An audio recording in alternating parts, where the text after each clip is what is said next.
Today is March 1st, 2023. My name is Rob Carr of Kalamazoo Right to Life, and this is Pro-Life Week. Well, I saw in the news that, on a pro-life website news that is, that the American College of OBGYNs is holding a medical conference in Maryland this week.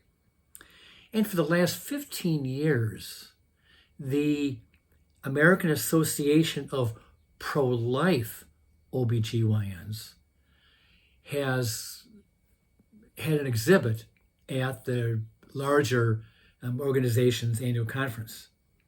But not this year. We're living in a post-Roe world.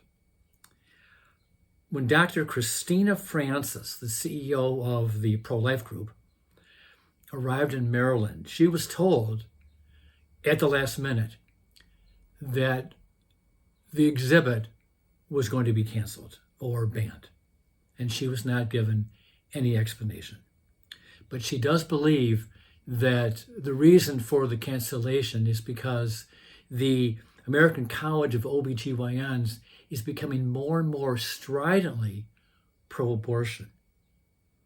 And she gives an example here of the group's strong stance, pro-abortion stance. She said the group, not her group, but the pro-abortion group, suddenly developed, quote, an aversion to the word heartbeat, unquote, after Texas passed its heartbeat law in 2021.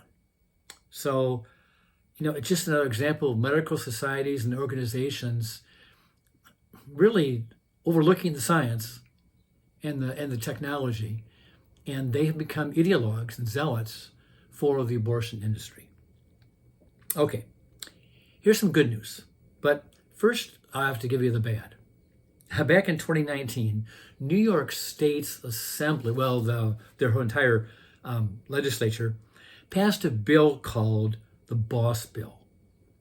It made reproductive health decisions a protected class in state employment non-discrimination law.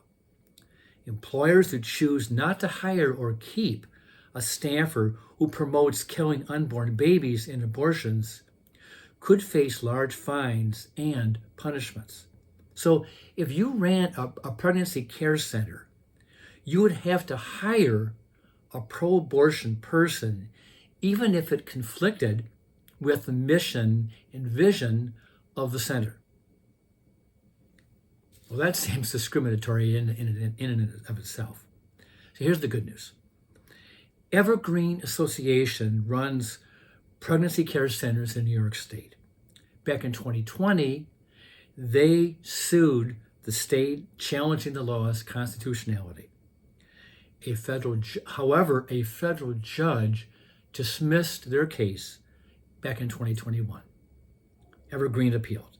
And this week, the Court of Appeals for the Second Circuit ruled that the lower court was wrong in dismissing the case. And they said they agree with the appeal, and they have sent the case back to the lower court for a second review of this whole case. And just turn this whole thing around. Imagine if Planned Parenthood was required or forced to hire pro-life employees who could then talk to patients about pro-life options or solutions other than terminating your pregnancy. Well, you know darn well that Planned Parenthood they're going to hire pro-abortion employees. And pro-life clinics and pro-life organizations should be able to hire pro-life employees.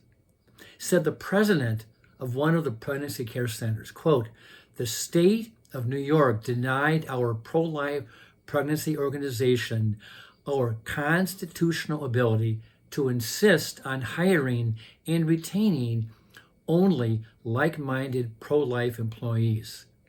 And the Court of Appeals claimed that the law severely impairs our ability to communicate our anti-abortion message. So we haven't won the case. It's just going back to the lower district court, but the picture has improved considerably. Okay, next item. A federal judge, we're dealing with federal courts today, a federal judge in Texas, Judge Matthew Kacsmaryk, I'm not sure if that's the right pronunciation, but he's a judge appointed by Donald Trump. He very well could decide to take the abortion pill off the market because it kills unborn babies and is dangerous to women. You know, this is this two-pill regimen for chemical abortions that is now basically approaching almost half of all legal abortions are chemical abortions. So if this judge could take it off the market, that would be an amazing thing. The pro-family, pro-life group Alliance Defending Freedom sued the FDA back in November on behalf of 4 medical organizations, arguing that the FDA approved the drugs back in 2000 without studying their safety thoroughly. And I'm just going to kind of read briefly from the article I saw on lifenews.com. The regimen that the FDA has currently approved is inherently dangerous because it allows a woman to self-administer and induce labor and delivery in an abortion context, in her home, in her bathroom, in her dorm room, in a hotel room, without any medical supervision. It's inherently going to create a situation where there's going to be potential for life-threatening infections, serious hemorrhaging, and bleeding. Therefore, it is an inherently dangerous drug, unquote. Okay, so we will follow this closely because if this federal judge will demand that the FDA take these 2 pills off the market, wow, what an earth-shattering development to save the lives of hundreds of thousands of babies. Seriously, because, like I said, half of all abortions are done by chemical abortions. So this would be a great development. Okay, the last item, and this really has nothing to do with the issue of abortion. But yesterday I was watching Fox News, their 6 p.m. news hour with Bret Baier, and he was giving a story about a gut-wrenching testimony from a woman dealing with fentanyl and the southern border and immigration.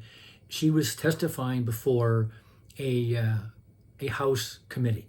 Maybe it was a subcommittee, but regardless, she was testifying, and and they put this little story on the TV screen with her testimony, and immediately I said to myself, I know this woman. I recognize her. And then immediately they put her name on the screen. Rebecca Kiesling. I know her. She was our featured speaker at our 2017 Focus on Life dinner. I mean, I do know this woman. And she's an attorney in the Detroit area from Rochester Hills in Oakland County. Strong pro-life activist, and her personal testimony is compelling. She was conceived in rape. Not that she was raped, her biological mother was conceived in rape and delivered and chose life for her daughter, Rebecca, who was then later on adopted. And I spoke with her very briefly back in September at the Right to Life of Michigan's state conference. So, but like I said, this doesn't have to do with abortion. It has to do with fentanyl. So she wasn't in Washington to talk about abortion. But back in 2020, 3 years after she spoke at our Kalamazoo Focus on Life dinner, 2 of her adopted children, 2 of her boys, were killed. They died because of fentanyl. When someone switched the pills they were going to be taking for pure fentanyl. fentanyl that came from Mexico and probably really from China. It killed her 2 sons. So, I mean, I'm just in shock seeing her, just like I said, gut-wrenching testimony. She's in tears half the time. It's just horrible to see. But I went onto YouTube and I did see her full testimony that was recorded on C-SPAN. And I mean, tears, just grief, just you can just feel her agony as she was telling her story and the lives of her 2 sons before these congressmen. It was just unbearable. It was just horrible to see a woman, a mother, go through such agony and grief. And having known her just a little bit, I just felt for her so much. So I'm not bringing up Rebecca Keeslane to make her a object of our curiosity. I am not. But I am bringing this up because I do believe she needs our prayers a lot at this time. Because these are fresh wounds. They really are fresh wounds. And just the testimony kind of brought it all up again. So please pray for Rebecca Keeslane, a wonderful pro-life attorney and activist.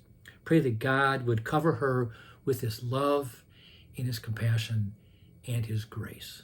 With that, I will let you go. I will see you next time.